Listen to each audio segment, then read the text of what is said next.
Welcome to Secrets Out Idaho. Each week, we let you in on the secrets of Southern Idaho and speak to the people who make it such a unique, hidden gem. I'm your host, Connie Stouffer. I'm here today with Sonia Haynes with the United Way of South Central Idaho. She's going to share with us one of the 12 cool things to give. Welcome, Sonia. Hi, thank you for having me, Connie. You guys are awesome. Of course, thank you so much. What are you going to share with us today? Well, today I want to talk about the 12 cool things to give in a gap sense. You know, we give all year round, it seems like, and we're always serving and we're trying to find ways that are like fun and like, what do we know they need, you know, at that certain time of year. One of the misconceptions that we've learned with working with schools, we work with over 47 schools. We have a community school strategy in Jerome. It's called the Promise Partnerships Jerome. And we've been surveying teachers. We just survey them all year round. Like, what do you need? What do you need? How can we better serve you? Is we found out that art and school supplies are needed all year round. Mm-hmm. One of actually the biggest times of need are after Christmas break. Oh. So they said, you know, we loved having school supplies at the beginning of the school year, but actually all the school supplies are on sale.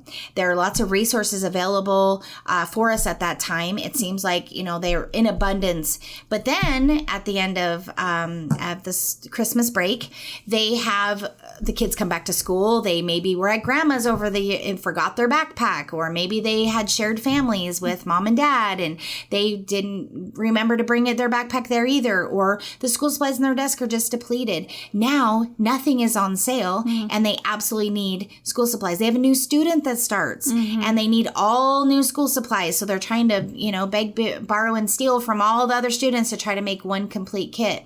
So it has been really shown to us by the teachers that school supplies and art supplies are needed all year round. We also reached out. We had talked to CASA and Magic Valley Youth and Adult Services, Valley House, Voices Against Violence, Boys and Girls Club. And we really found out that art supplies are really therapeutic. Also, they're using it right now with kids that are dealing with trauma or just being able to express their feelings, or telling them to like draw how they feel and do all those different things. And so we're just finding that throughout your year when you're giving and you see something like pencils, or there's always stuff that's going on clearance. So things that could be like construction paper, crayons, glue, colored pencils, paint, markers, scissors are a huge one. Scissors are expensive. One time I was going in, Kmart just, you know, has moved on and they had a lot of stuff on sale and just load up. Always Office Max has always got different things that are going on. So yeah, scissors are a big one. The biggest thing that we've also noticed with the school supplies with teachers is expo markers. Oh, okay. So they don't use chalkboards anymore. You know, I shouldn't say they don't completely not use them. In some of the older schools, they still have chalkboards, but most of them have gone to the whiteboards, which uses the expo markers. Yeah. And I'll tell you what, the teachers are screaming, please, please, please. You know, the kids are using them too, because each of the kids have a little whiteboard at their desk. So that's what they're using instead of a chalkboard. And it's just really depleting their resources because they have to go out and buy them themselves.